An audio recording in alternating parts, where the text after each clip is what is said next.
माँ भारती को प्रणाम करते हुए आप सबके गुरु माता पिता को प्रणाम करता हूँ। बच्चों, आपको बहुत ढेर सारा राय और सभी लोगों को सुबह की राम राम।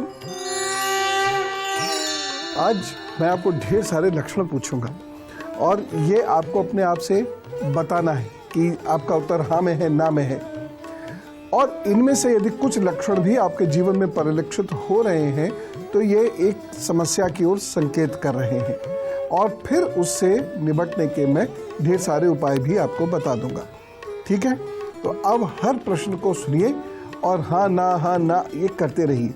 अगर जितने मैं प्रश्न पूछूंगा उसमें से अगर 5-7 के उत्तर भी हाँ में हैं तो आपको वह उपाय कभी कभी ज़रूर करने होंगे, अन्यथा जीवन में बहुत कष्ट, परेशानी या संघर्ष होगा। पहली चीज़, क्या आपके परिवार में कोई भी उच्च शिक्षा नहीं प्राप्त कर पाता? BA तक आते आते रुक जाते हैं। आजकल BA को तो हम बहुत उच्च शिक्षा नहीं मानेंगे। या फिर कोई भी कोशिश करने के बाद भी बड़ी यूनिवर्सिटीज़ में या इंस्टीट्यूट्स में नहीं जा पाता, ठीक है, या रिसर्च पूरी नहीं हो पाती। क्या ऐसा होता है आपके घर में? दूसरी चीज़, क्या घर के लोगों का पेट खराब रहता है? ये किसी भी रूप में हो सकता है, लेकिन क्या घर के लोगों का पेट खराब रहता है?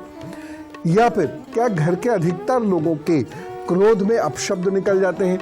देखिए, यहाँ मैं एक चीज़ बड़ी स्पष्ट कहूँगा कि पहले तो क्या होता था कि पुरुषों के ही क्रोध में अपशब्द निकलते थे और हम स्त्रियों को उस तरह से देखते ही नहीं थे। लेकिन मैंने इधर हाल में कुछ वर्षों में देखा है कि स्त्रियों के मुंह से भी बहुत सारे अपशब्द निकल जाते हैं, अब्यूसिव लैंग्वेज भी निकल जाती है और कभी कभी ऐसे शब्द निकलते हैं जो नहीं बोलने चाहिए स्त्री और पुरुषों को। तो क्या आपके घर में ये लगभग ज़्यादातर लोगों के साथ ऐसा होता है? जैसे मान लीजिए 4 लोग हैं घर में तो 2 या 3 लोग ऐसा करते हैं। ये ज़रा नोट कीजिए। ये सारे प्रश्न हैं, खुद को हाँ ना कहते चलिएगा। एक और चीज़ है, क्या आपके घर में कोई भी धार्मिक अनुष्ठान पूर्ण नहीं हो पाता? ठीक, क्योंकि बहुत सारे धार्मिक अनुष्ठान किसी घर में होते हैं तो या तो उसमें झगड़ा हो जाता है या वो पूर्ण नहीं हो पाता या हम उसकी पूर्णता तक बैठ ही नहीं पाते। पुरोहित जी तो कर रहे हैं लेकिन हम वहाँ पर उपस्थित नहीं रह पाते हैं। कभी इस कार्य के लिए, कभी उस कार्य के लिए उठना पड़ता है, जाना पड़ता है, कभी फ़ोन आ गया, कभी कुछ हो गया, या हमने व्रत उपवास रखना तो शुरू किया लेकिन उद्यापन नहीं कर पाए, आदि आदि। तो क्या कोई भी अनुष्ठान आदि आपका पूर्ण नहीं हो पाता? इसमें वह अनुष्ठान भी शामिल होंगे कि जिसे हमने सोचा नवरात्र आए हैं पूरा 9 दिन उपवास रखेंगे, नहीं रख पाए। नवरात्र आए, हमने सोचा 9 दिन पूरा जप करेंगे, नहीं जप कर पाए, आदि आदि। एक प्रश्न का और उत्तर दीजिए, क्या आपकी संतान का स्वास्थ्य ठीक नहीं रहता? कभी कोई परेशानी होती रहती है? एक और प्रश्न का उत्तर दीजिए, क्या जिन लोगों के पिता की मृत्यु हुई है वो दें इसका उत्तर। क्या पिता की मृत्यु हृदयघात से हुई? एक और, क्या पिता को सांस की कोई बीमारी है? एक और, मुकदमे में या विवादों में उलझे रहते हैं और ऐसे विवादों में अक्सर उलझ जाते हैं जिससे आपका कोई लेना देना ज़्यादा नहीं होता, थोड़ा बहुत तो होता है, ज़्यादा नहीं होता। लेकिन जो सबसे महत्वपूर्ण बात है वो ये कि आप ऐसे विवादों में उलझते हैं कि आप दूसरों को बता भी नहीं पाते कि हम ये गड़बड़ी करके आए हैं और ये विवाद हुआ है।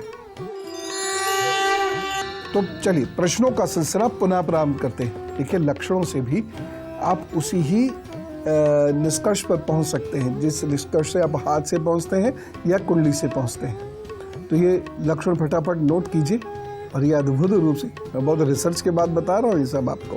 तो अगला प्रश्न, 11वां प्रश्न, क्या आप डरते हैं?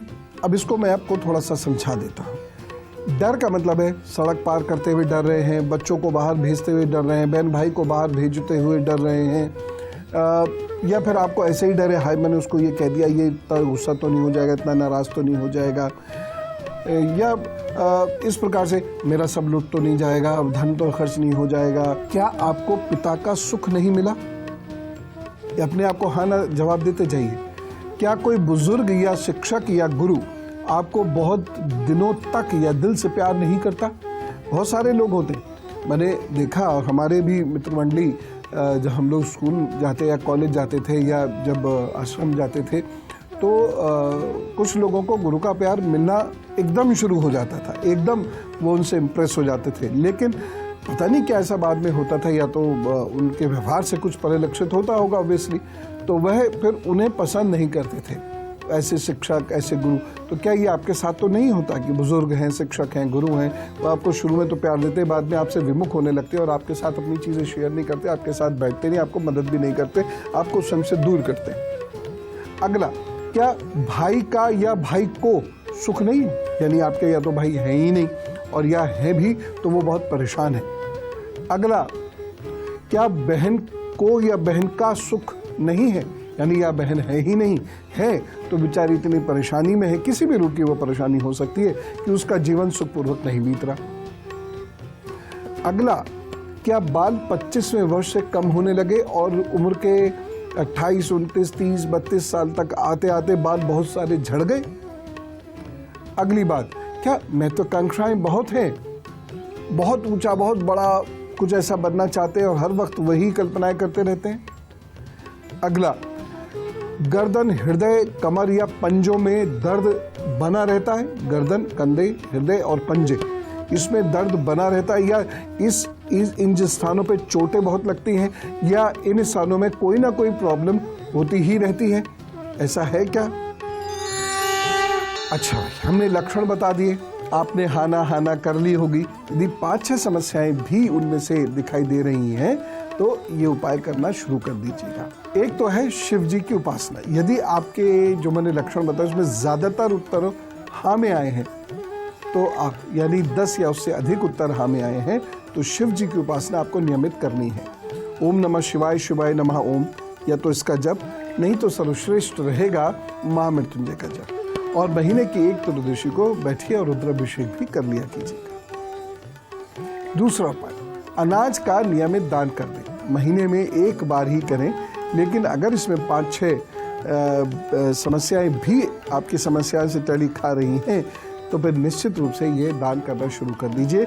दिन रविवार ही रखिएगा, लेकिन ये 1 बार भी कर सकते हैं, हर रविवार भी कर सकते हैं, अच्छा ही है जितना ज़्यादा हो जाए तो।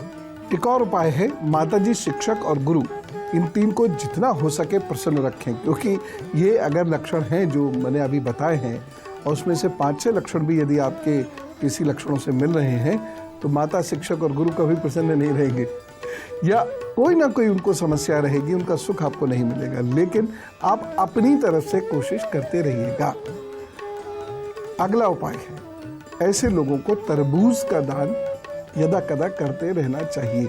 अब गर्मियों में ही तरबूज आता है वैसे तो, हालांकि हाइब्रिड तरबूज तो जाड़ों में भी मैंने देखा है, लेकिन फिलहाल गर्मियों वाले तरबूज का दान जरूर कर दिया कीजिएगा।